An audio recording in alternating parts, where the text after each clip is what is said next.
What's up, guys? Today I wanted to share a little chat that I had with a nonprofit in our area that focuses on helping single moms. And today we actually spoke on how to look good and qualify for rent, for like rental property, for them renting a property. But also we spoke on if you're renting and paying a rent, the benefits of of why and how you could actually turn you as a renter into an owner. So I figured I'd go ahead and just share this with you because it was inspiring to the ladies, and I think it was pretty good feedback of how if you're already renting right now, you are qualified to own a property. So check this out. Okay. Well, sorry about the technical difficulties, guys. We probably should have tested a little bit earlier, but it's all good. That honestly just means that we're about to get in something good that somebody needs to hear from my experience. So has anybody actually had any difficulties like finding a good spot, for yourselves or for your children to be at, or had like bad landlord experiences?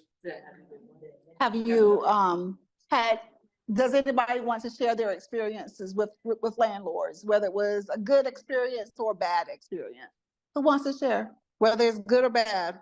I think I've had some really good experiences with landlords. I've been blessed to be able to rent from people that were really close to me, and but I have family members who have had like slum landlords who wouldn't come and fix certain things, or um, was just not taking care of their properties. And so it made it difficult for them to get, things taken care of that needed to be taken care of. And then ultimately, because they didn't do their due diligence in the beginning, they ended up having to pay for stuff that was already damaged.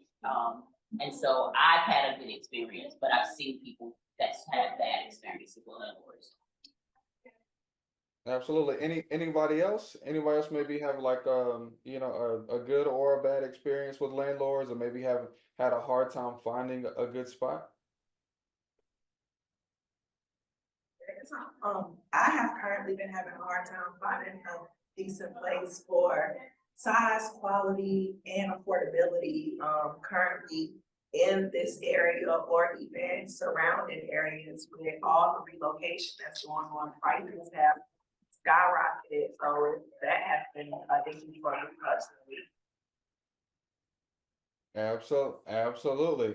It's definitely like a shortage of available housing right now, and if you're not in the right circles, it definitely seems like rent is increasing. That's for sure. I'm seeing that here in Greensboro. Um, Anybody else had any good or bad experiences with rent right now? I feel like we didn't have another, there's not enough options. Yeah. All the options are in the ghetto. All the options are in low income neighborhoods. Yeah. Yeah. Absolutely. See, okay, that's just ex thank you for the ladies that said something. In my opinion, I think a lot of people are, have hardships with finding good places to rent, whether that's being safety, you mentioned the ghetto, whether that's being affordability, or whether you find the perfect place finally, but then for whatever reason, the property management company or landlord doesn't choose to go with you, they choose to go with someone else. So I wanted to first address those, okay? Um, so first is, neighborhood, assessing safety and stability and making sure you find like a good neighborhood. I think everybody knows where great neighborhoods are, but from my experience, you find those like transitioning points where it goes, where it's in the middle of transitioning. That's always like a good spot. So let me give you a scenario. So instead of might being right there in Raleigh, you might go to Nightdale. You might go to Nightdale over by the Walmart. Or instead of being right there on Rock Quarry, Rock Quarry's changed a lot, but you might go a little further. You might go a little bit further back towards Garner. So now I know a lot of people like to be like in the midst of everything that's going on, but if if you kind of focus on those transition neighborhoods, that might be 10 or 15 minutes out, you'll typically find a safer place rather than right in those like central areas. And also as far as that neighborhood, um, don't be afraid of using Google, okay? Don't be afraid of using Google and saying, hey, what are some of the best school districts in the area? You know, despite the shooting that happened at Southeast Raleigh is still one of, it's like still a solid, great high school, but if you don't ever search what's a good school for your kids to go to school in, if you don't ever do that research, you'll never know what a good school is until you end up at a bad school, where there might be some kind of crime, or the teachers don't necessarily care, or the parents aren't, getting involved. So it's like it's like a little of lack in that school or in that neighborhood. So just making sure that you're doing a little research. In those areas. Me personally, I always tell people to drive. I always tell people to drive, and then you'll figure out where you want to be. I know it takes a little. I know it takes a little time, you know, to find new areas, but especially in Raleigh, there's so many areas you ain't never been to, but you'll never know about them unless you actually get out there and drive and explore. Now, when you're driving and exploring, this is probably the best part about, driving around, is you'll find properties that nobody else knows about, as far as properties for rent. See, like I'm like a small town investor, so I still find people the good old fashioned way by putting a sign out in front of the house.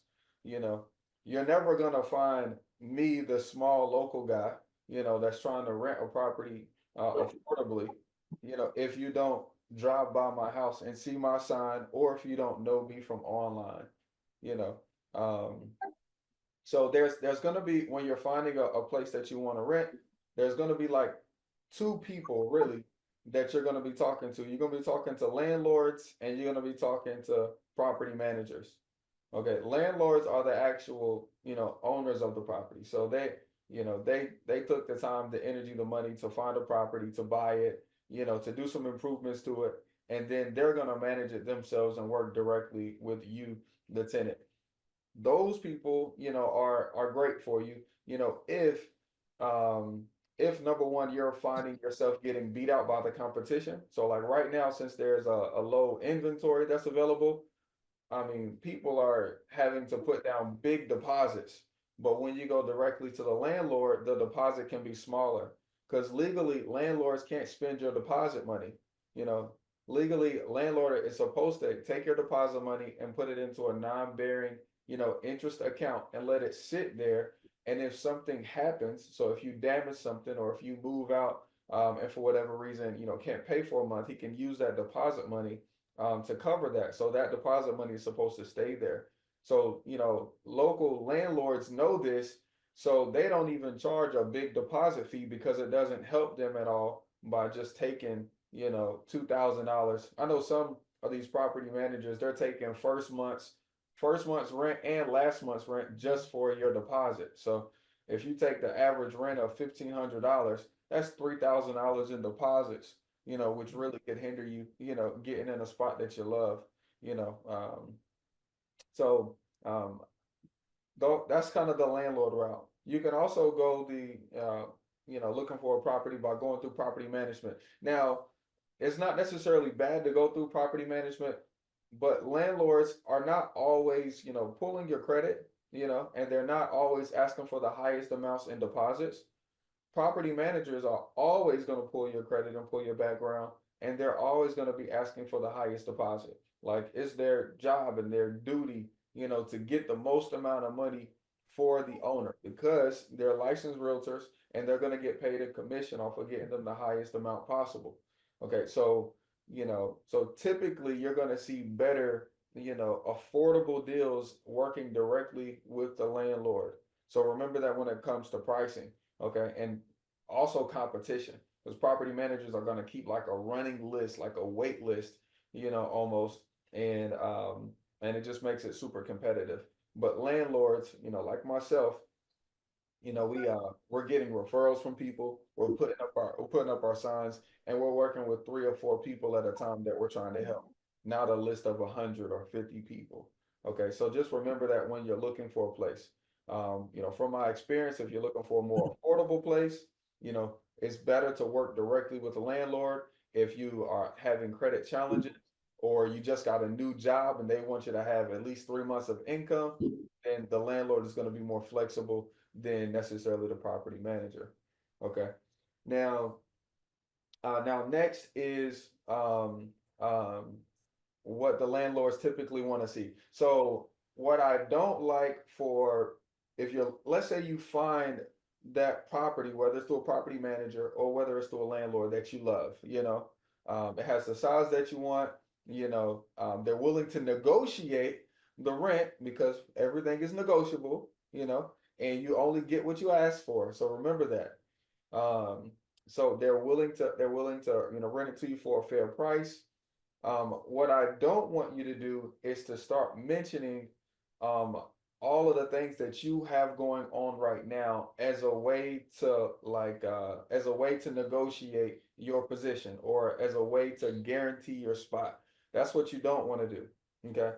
Um, See, landlords, they already have a lot going on. So for you to give them all of their issues, a lot of landlords will start to think, well, do I really want to have a relationship if this person is telling me about, about their daughter? They're telling me about, this story that's happening to them. They don't give them all of the personal drama. What you need to do is give them of why you'll be a great fit for them, because you keep your place clean. You love a clean house. It smells good. I like this. I love the fresh carpet. We're gonna keep it clean. You know, um, um, um, one of my favorite tenants. Shout out to Sierra, but she doesn't like having a lot of people over to the house. And she tells me that on purpose because for me, that helps me feel good about my property. I know it's not getting trashed and having a lot of people over. And so, you know, they landlords are probably going to ask you, who's going to stay at the property. So if you mention, hey, I'm going to have 4 or 5 other people staying there, that might be a turnoff. Not saying that you can't, but just be careful about what you say because you don't want to disqualify yourself based off of something you said and you ain't even really realized you said it. Okay. Secondly, whenever you present yourself, you want to make sure you have proof of income. Proof of income, this is 2024. You ain't got to have a W-2 stub. Okay. How many of y'all got side hustles? Y'all make money on the side. Nobody got side hustles? We need to get y'all some side hustles.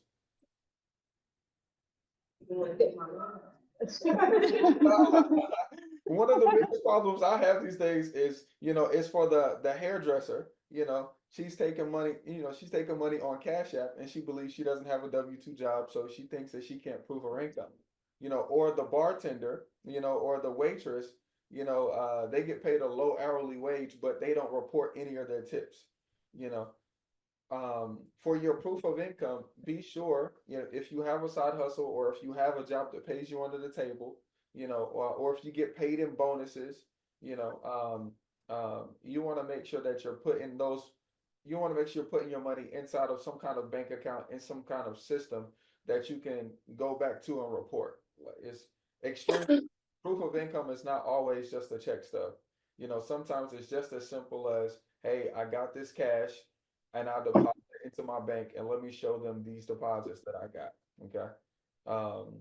Typically landlords want to see 3 times the rent. So if for whatever reason you're tight on that, don't hesitate. Okay, don't hesitate to come up with a side hustle so you can make an additional funds, or get one of your family members. Whether that's your children. I have a family member where the children are in high school and they work. Okay, it's totally fine to put those kids, there in the application to help you out income wise to make sure you guys get the property that you need. Especially if there's a mother and 3 kids. 2 of the kids are working. Don't let that go to the side. Okay. Now, also, watch out for the utilities. Okay, watch out for the utilities. Because in some of the houses that you're gonna rent, um, I mean, the Duke energy can be extremely low, but it also can be extremely high, especially if you guys are looking at a house. Something as simple as, updated windows can determine an additional $100 or $150 on your Duke energy bill. You know, if a house has gas versus just being electric, you know that's an additional expense that you're gonna have. You know, or even if the house is like, it's on a main street and now you have to pay for parking, or when friends come over, it's going to be an inconvenience for parking. So make sure that you have all of your expenses down. Okay. Um, Whenever you find a place that you're renting and you're renting consistently, always continue to dream bigger and better on your place that you live at. That's what I always say, because like your home is supposed to make you feel the way you want to feel about life. Like if you had a bad day, you should be able to come home and feel relief. You know, when you come into your house, the smell of it, your kids being there, the way you have your items, it should make you feel the way you want to feel, however that is. Okay, so always continue to improve your home goals, which is why we get into home ownership. Okay. When you learn how to, when you learn how to get into a spot where you're comfortable at, you will want more. You will want a backyard, you'll want to decorate, want furniture, and what better way to do that in your own home? Okay. Now, here's a little scenario real quick. How much is everybody paying for rent right now?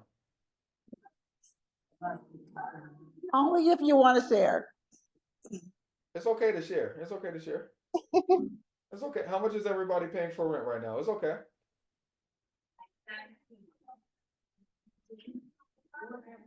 17 was one. 17. Okay.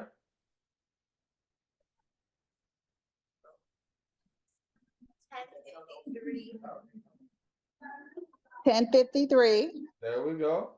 There we go. 1199.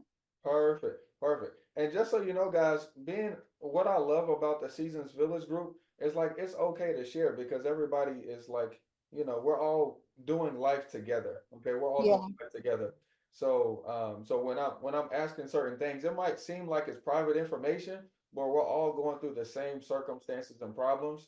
And so sometimes we can feel like we're the only ones going through the stuff, but you're really not. You're literally the person beside you had the same problem you're having right now 3 months ago, but if you don't talk to them about it, it's kind of hard to get over that, if you're trying to do it all by yourself.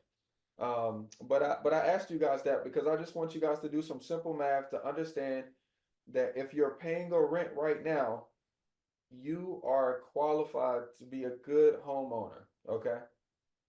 Now, how do you think your landlord spends your rent money that you give him? What do you guys think? What do you guys think what he does with that money?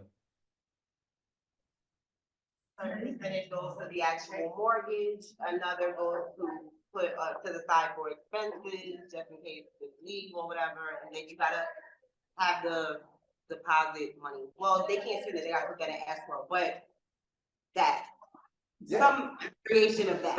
absolutely, absolutely. So, like she said, yep, like she said, mortgage, taxes, insurance, and maintenance expenses. Okay, she left off one thing. She left off one thing. What else? What else is he spending that money on?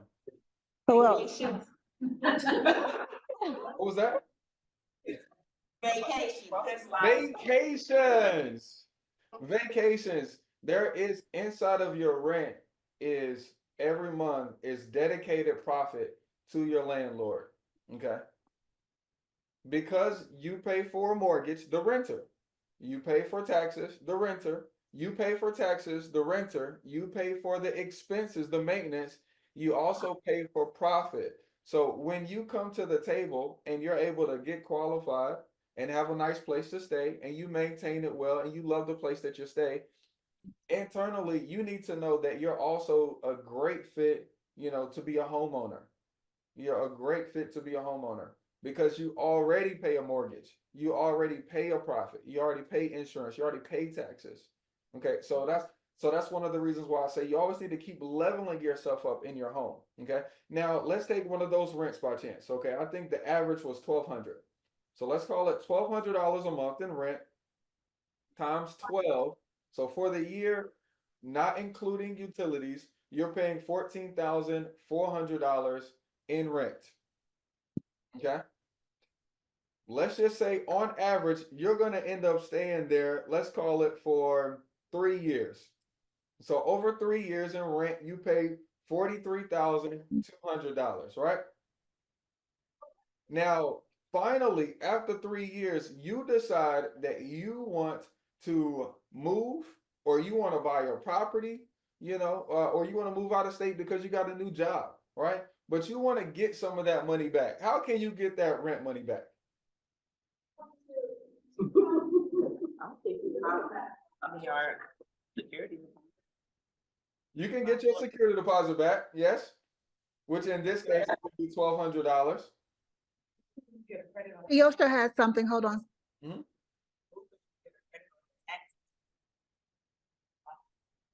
Yeah, if you move, they ask you, well, I know my tax rate asked. So Juan, did you hear that? It's on how far you move, you pay for storage, you pay for a truck, yeah. Sometimes that's like, if you keep all the information involved with the move, yeah. So it sounds. Did you hear all those? I got security deposit. Was there another one? Somebody said itemize, if you use it on your tax return, whenever you move. Absolutely. No, you definitely can. You definitely can. You only write your taxes off once a year though. All right. So it sounds like we got the security deposit that we could get back. That's what I kind of got out of that. And then we can also write off a portion of our home in our taxes as maybe an office space. Absolutely. Okay. So let's call that portion like another $1,200. So essentially, after 3 years of paying $43,000, right, we can get about $2,400 back. Okay. Now I want to take this same scenario if you were the owner of the property. Okay. I want to take the same scenario if you were the owner of that property. Okay. So we already said that the rent of $1,200 is going to include profit, mortgage, taxes, and insurance. So he's already paying less than we are. So out of a $1,200 rent, how much do you think the mortgage is, including taxes and insurance, is for the landlord? If you're paying him $1,200, what do y'all think? $800. All right, let's go with the $700 because I heard $600, $700. So let's go with the $700. Okay. I want you guys to think of my goal is to get you guys, inspired about life, and understand and see how that home ownership is for you. Okay. So let's go with the $700. So already, Mr. Landlord, instead of paying $1,200, he's paying $700 a month times 12. So in 1 year, instead of paying $14,000, he's paying $8,400 for the year for this property. Okay, so times three is $25,200. Now, how can Mr. Landlord get his $25,000 back if he wanted to change up something?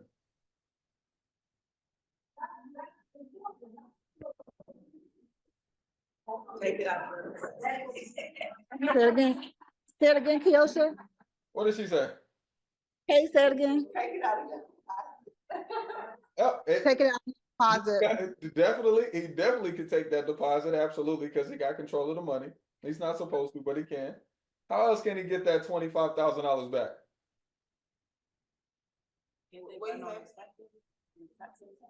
Did you hear that, Swan? No, could you help me? Can they write it on their taxes? Yeah, he can write off taxes and insurance on his taxes. Absolutely. Absolutely. How else can he get that $25,000? So Juan K just said something. Uh-huh. next year. Increase the rent the following year? All right, here we go. So Yeah. the landlord, the first thing he's gonna do when he decides he wants to get his $25,000 back, the first thing and the easiest thing he's gonna do is increase the rent on you. That's the very first thing. So that's number one. How else can Mr. Landlord get his $25,000 back?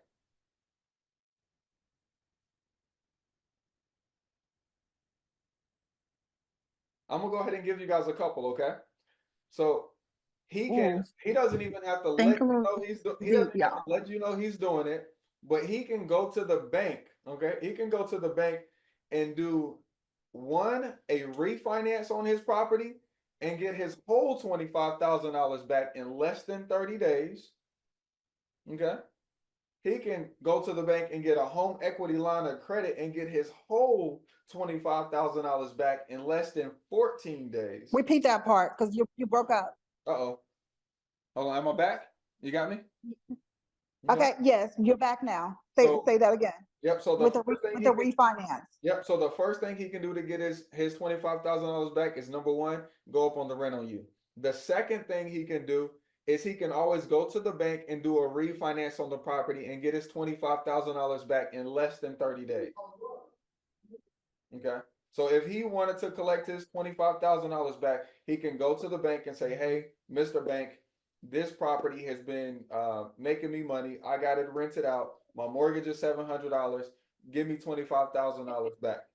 His mortgage will go up maybe $10, and literally this can happen in 30 days. Or he can also go to another bank and say, "Hey, I want a home equity line of credit." Okay, that can happen in 14 days or less. Okay.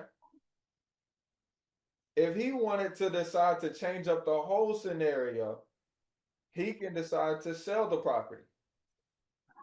Hey, I'm tired of renting it out. Forget it. I want my $25,000 back and whatever equity is in the house. I'm just going to sell the property. Is it? Absolutely. He can do. So I hope you guys can understand how the landlord has 5 or 6 different scenarios while the tenant might only have one scenario and they will not get all of their funds back. Does that make sense? Yeah. Does it also make sense that since you're already paying for the mortgage, taxes, insurance, maintenance, and a profit, that you can afford the mortgage on this house?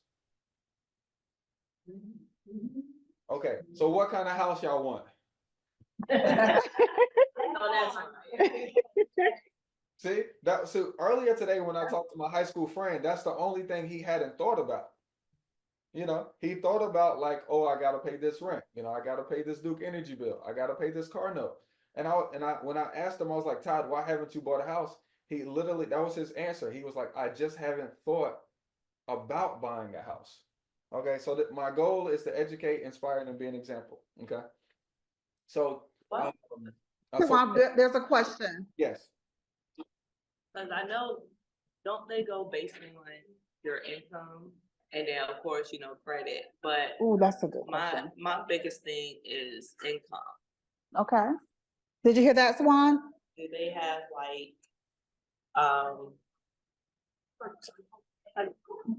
like programs or like first buyer?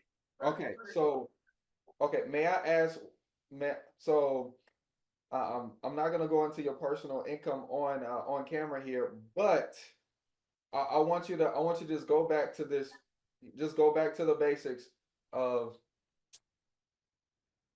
I want to say God's abundance, but the money that you have right now, you're affording rent, so that means you can afford a mortgage. So if you yes, if you want to go to if you want to go to a loan broker um that has incentives for people with low income, absolutely. If you want to go to the city and ask them what kind of grants do they have for first time home buyers, absolutely, they definitely have that. If you want to go to the housing authority and ask them what what kind of funds are available, like non-interest, no payment, loans that are available for low income housing, yet yes, they definitely have money for you. But my only problem with that is that that will limit you if that's your first question, that's going to be a limit every single time. Okay? There is no limits on your life. Okay? Like whatever you want, you And can. it's gonna stop us every Yeah, no. So that's my only. So the answer is yes, and I gave you the resources if you want to go check those out. But I want you to know that if that's the first question that you have, you're gonna have to change that in your mindset because that is a limiting question. Okay. Okay. So I'll get into a little strategy real quick just for you since you asked me that, and if anybody else has any questions, then we can. Okay. So one of my ways that I've purchased a house, and I did not have to show my income at all, was I found a guy that wanted to rent a house. He had his house for rent. Okay. And instead of me saying, hey, I want to rent this house, I said, hey, man, look, you're renting this house. Can I buy this house from you and I'll pay you those payments? Okay. And he ended up saying yes to me because he already wanted to rent it. So why wouldn't he just sell it to me? He gets interest on his money and he collects the payments that he already wanted. And I worry about the maintenance and I worry about the insurance. I worry about the taxes, not him. He gets what he really wanted, which is that little piece of profit out of that rent check. Okay. He didn't ask me for any income. He didn't ask me for my credit score. And so, but that's just one scenario. But that's definitely one thing I want you guys to get is there is no limits on your life but what you put on them. So don't do that. Any questions real quick before I continue? McGee, how much longer do we have? Ooh. Okay, about 15 more minutes, Juan, so you're Okay. good. Yes, yes, Any ma'am. questions? That was actually one of my, so overcoming the obstacles, which is the fear of debt. So that's good. So okay, one of the things that most people tell me that they are scared about or nervous about buying a house is the fear of a mortgage. Some people have $5,000 or $10,000 or $20,000 in credit card debt, and it's hard or it seems like it's hard to pay for that. So they instantly they'll go to think, well, buying a house and having to get a mortgage on a property or you have debt on the property that's $100,000 or $150,000, like that would be stressful. So I want to help you understand that a mortgage is completely different than your credit card debt or your personal loans or your student loans. Okay. A mortgage is amortized over a 30-year period. Okay. Sometimes even longer. Okay. So $100,000 or $150,000 divided by 30 years is lower than what you're paying in rent. So I just want to help everybody understand that. Okay. A mortgage on a property is completely different than credit card debt on a gold chain. Okay. A mortgage on the house that you buy with that debt is always going to be worth more than what you're able to buy with that credit card. And that's because whenever I buy a t-shirt for $50, yeah, I can resell it to somebody for $10. But when you buy a house, for $150,000, almost always next year you'll be able to sell it for $155,000. Okay. So buying a house is not like buying jewelry. Buying a house is like buying future income. Okay. That's why the banks keep giving out money to buy more houses. Okay. All right. So get rid of your fear of debt. If you'd like to talk to me about that later, we can. Um, um, okay. Understand, like my lady said, is there programs and assistance out there for you? Absolutely. All of the assistance goes directly to your county courthouse and to your local HUD office. That's where all of the assistance goes. It goes to your local county courthouse. You just go to the estates office in your courthouse and you can literally ask them to say, hey, give me all of the all of the first-time home buyers programs, give me all of the mortgage assistance programs. And they will literally print you off a list, and they all come with applications. Very that simple. You don't need anybody to direct you to them. It's there. Is there available for you? Okay. Come on, we have a question. Yes. Well, one of the things I think too is the opportunity is, also looking for short sales or quick sales. Because those are opportunities as well, and those are listed on Wake County website, so you can go and look for a short sale, and if it's a short sale, you can probably get a loan for a short sale if, you know, with your credit score, if you know what that credit score is. So, Absolutely, absolutely. So short sales are essentially people who own houses already who are behind on payments, and they've gotten the bank to agree to a settlement. Okay. Short sales are great. What I typically do with short sales is instead of working directly with the realtor, I go directly to that seller and I ask them how far behind are they on the mortgage. Okay. Most people will be, 6 months to a year behind, and I'll typically come in and I'll take over that seller's mortgage. So forget giving up my W-2 income, forget giving you my taxes, forget all of the traditional means. I'm working directly with the seller and taking over the mortgage and their terms that they got with that mortgage. But short sales are great. Are a great like source, for getting, discounted property outside of the traditional means. Okay, and outside of those grants, okay, outside of those grants, there are other companies who literally have to give money away to people to buy houses. Okay, next time you're at a park and you see the donation wall, okay, you don't have to just walk past the donation wall. You can at least take a picture of it, find one of those companies or find one of those people on Facebook and ask them, are they giving away more money? Okay.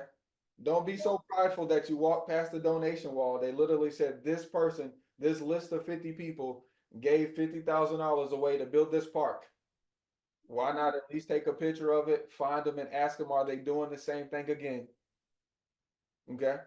All right. Next, outside of the traditional means of, qualifying for a loan, by using your credit and having a down payment and all those kinds of things, there are creative methods of buying property. Okay. Like I was telling you guys just a second ago, you can take over somebody's mortgage. You also can create a mortgage with the current homeowner. Like I said, especially if he already wants to rent a property, is really easy attorney work, where he can sell you a property on payments. And there's also some other methods like rent to own. Okay. But essentially, the goal that I want you guys to walk away with is the property that you're renting right now. You are paying the mortgage, the taxes, and insurance plus profit already. So you don't have to have the fear of what if you can or cannot afford something, because you're already paying for it right now. So be sure that you know that it's you have way more options, way more benefit, to benefit now and in the future. If you were to take that same amount of effort instead of renting, if you would just take that same amount of effort and just kind of turn the tables and own. But if you guys have any questions, I think we do have a few more minutes. I can ask a couple questions. Yeah, so we have about 3 more minutes, and then the one you have to give away 2 of your books. Okay, cool. Absolutely. Questions? So, I can go to the estate, section in the courthouse. Yep. Yep. If you go downtown to the courthouse, you can go to the estate office. Okay. Yep, you can go to the estate office and they will literally have, if they don't already have it printed out for you, they can print it out for you, and it'll literally just list all of the first time home buyer programs and the requirements for each one that you would qualify for. Okay. Most of them, the qualifications is simply a form, and you live in and buy in the city. Apart from driving around from neighborhood to neighborhood looking for the personal landlord signs, which ways would you recommend to connect directly with the landlord apart from management company? That's good. That's good. That's a good question. So you know, Zillow, they have a for rent section, and in the for rent section on Zillow, it leaves the phone number, you know, for those landlords. So you can call them directly like that. You can also go to the Section 8 website where landlords who want to rent Section 8, they list their properties at, and their personal phone numbers are on there as well. It's socialserve.com. Okay. Is Kimberly's thing not plugged up? So that's okay, because we're still here. So, That was socialserve.com. Yep. If you want to reach out directly to those tenants who have their properties up for rent. okay. One of the young ladies says that they've used Social Serve before and it wasn't a beneficial website. Yeah. Well, everything is beneficial to you if you choose to make it. So, but yeah, it's been great for me. Yep. We're optimistic, okay? All right. Yep. Everything is going your way. Somebody else had a question. I thought that was another question. I was gonna ask if you already have a mortgage. He had said something about home equity and all of that. How do you go about getting the home equity and all of that if you already have a property to help you kind of take care of things that are in your house or get your credit built up and all of that? Okay, that's good. I love that. Okay, so you're saying that you own a house already, you already have a mortgage, and what you Yes. owe is less than what it's worth. So you have equity, and you want to figure out how you can withdraw that equity so you can use it, correct? Yes. Okay, perfect. So approach a bank as though you're a business and you're making a business decision. You know, don't approach the bank and make it seem like or sound like you're making a personal decision. So a personal decision was like, hey, I want to take some equity in my house because I want to paint the walls, you know, I want to consolidate some debt, you know, I want to that to a bank, that's a liability. When you go to a bank, you want to make yourself, you want to almost look good on paper. You say, I'm going to start a business, you know, I'm going to use this as a down payment to buy a rental property, and that new rent income is going to pay for the extra payment on my, you know, equity line that you guys are about to give me. You know, I'm going to make this investment into this. You're going to have to create almost like a plan and bring that plan to that bank. Okay. Now, from my experience, you know, PenFed is a really, really good bank, you know, to do a line of credit. PenFed.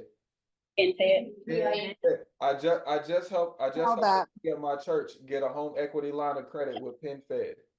Spell that, Swan. Um, PENN. PENN. Yeah, uh-huh. Okay. And Oh, actually, Ma, if you're okay with it, I can send Miss Kim or I can send you the phone yep. number to Miss Gravely over there that I sent Sierra to. I can give you the phone number and the email. Okay, thank you. Thank you, Sawan. So we appreciate you and for spending time with us and giving us all the valuable information. We appreciate that. And I will share that document. I think you said you have a document to share with everybody. I'll get that to Kimberly Winborn once you send that to me. And how are you going to do your 2-book giveaway? Absolutely. Now, my books are children's books that inspire the kids to think big and, you know, don't put limitations on their life and that kind of thing. So I would love to give those books away to somebody, you know, who has a child that's in elementary school. One is what I want to be when I grow up, and essentially the book lists out, instead of listing out be a lawyer, doctor, and all of the regular, you know, things. I never got attracted by that stuff when I was younger. So I list out the stuff like, you know, pharmaceutical sales, you know, like real estate investors. I list out the thing that, you know, be an HVAC or a plumber, you know, like real jobs that are gonna stay around for a while, especially while we're in this little AI stage right now. So I would love to give that book to somebody who has a child who could benefit from that. That's in that's in middle school or fourth or fifth grade. The other book is an encouragement book with ABCs. So I love to give that book to somebody who has a smaller child that's in the middle of learning their ABCs. And that book highlights essentially it's affirmations with the ABCs. It's making themselves feel good with their words. You know, um, so you maybe you can choose somebody that has kids in those So age. you were supposed to be doing that, remember? Yeah. Well, I don't know everybody's kids, but but Okay, so we will figure this part out. Thank you. yeah, that'll be good. But I love those books just because once again, if you can't tell, I have a bigger I have like a bigger mindset. I'm very optimistic about life, and you know, and Okay, if you okay, don't, this is what we'll do, Sawan, yeah, really quickly. yeah, So for the ABC book, uh-huh. you say you wanted it to go to a mother who had a child, which age group? Yeah, that's that the child is 2, 3, or 4 years old. Okay, raise your hand, 2, 3, or 4, if you have a 2, 3, or 4. Okay, so we're gonna count. Okay, you're not looking, Sawan. Let me put you on mute. Okay, which number you select from 1 through 5, right? 1 1 through through 5, 5, Sawan. 3. 3. I already knew. Mia. So Mia has Nice, that, okay? nice. All right. So and the other book goes to what was that? What was that grade? What was that age 4 and up? 4 and Yeah, up. fourth grade, yeah, fourth grade to sixth grade. Okay, fourth grade to sixth grade. Okay. Okay.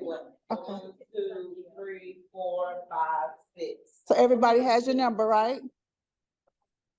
Okay, 1 through 6. Pick a number, Swan. Well, 6.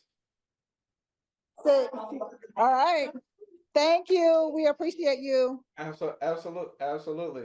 And if you can do me a favor, share my email. This is me taking action at Gmail. Where's your slide? Yep. Share my email at thisismetakingaction.com. So whenever people, actually, get motivated and inspired and they want to start, walking down that path to buy a home, they can just reach out to me and ask me any questions that they have. This is me taking action.com. Yeah. This is me taking action on Gmail.com. My email. YouTube and Instagram. Yeah. All sorts of videos up there. Oh, the videos. Yep. They can Videos post. Yeah, ask them to email me if they have a question directly though. Okay. Email is this is me taking action Email. at gmail.com. Yeah.